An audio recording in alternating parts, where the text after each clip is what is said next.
Let's face it, many women just aren't happy with the size of their chest. And for those looking to downsize, there is a new procedure for breast reductions that promises to leave smaller scars. Health Watch reporter Beth Galvin is here now to tell us all about it. Beth? Well, Amanda and Russ, having a large chest can cause back pain and shoulder problems.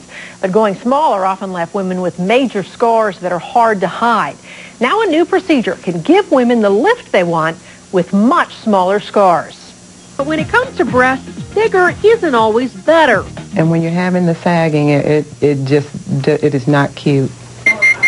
That's why 40-year-old nurse Sarah Alexander has wanted a breast reduction for years. So what stopped her? The scars. When you're dressing and undressing, you don't want to have reminders of the things that you've had done in the past.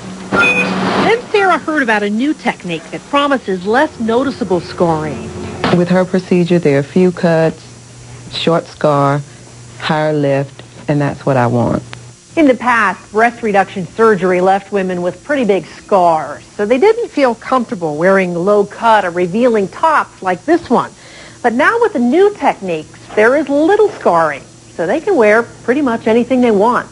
The traditional breast reduction leaves scars that look like this, lollipops with half circles under each breast.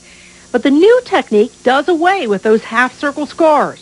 Okay, my dear, we're going to draw some lines on you. Atlanta plastic surgeon Dr. Amy Simon will perform a breast reduction known as SPAIR on Sarah. She'll remove tissue from both of Sarah's breasts, lift them, and shape the remaining tissue to help the breasts maintain their new shape. Perfect. I like it. And rather than just remove excess skin and sort of hope that all the breast tissue falls into place and looks nice and looks natural, I think it's a better approach to actually go in and shape the breast tissue. All right, we're here. As Sarah rolls into the operating room, Dr. Simon scrubs up and the anesthesia begins. Okay. Injection. The SPAIR procedure is just one type of short scar breast reduction. Other Atlanta surgeons use similar techniques to leave patients with smaller scars. But the SPAIR procedure includes reshaping the remaining breast tissue to improve the appearance of the breasts. Well, recently I think patients have come to expect a lot more, and there are a lot better procedures available to deliver a better result. 3 weeks after Sarah's surgery, Ooh, I feel that I look great. she's loving her new look. And just being perkier, not going south anymore. If you compare Sarah's chest before and after surgery, the difference is clear. Even with less than a month of healing, the scars are hardly noticeable. Mine is virtually smooth. Looks like a little pin scratch. And the surgery did a lot for Sarah's pride. I'm looking better in my clothes, and I don't feel like I have to slump over to kind of cover the large breasts. I'm standing in the mirror like every morning just watching myself because I'm amazed at what she's done.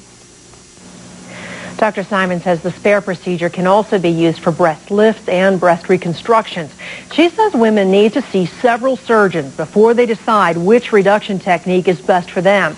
But Russ and Amanda, it's important to know that there are other options out there for this surgery. So does this SPAIR procedure work for any woman? Well, one criticism of the SPAIR technique is that it may not work for women with extremely large breasts. But again, it's important to do your homework, to check around who's doing this, what they're doing, maybe do a little research on the internet to get the best doctor for you and the best procedure. Yeah, she was obviously very, very happy with the results. She is. Thanks. Thanks, Beth.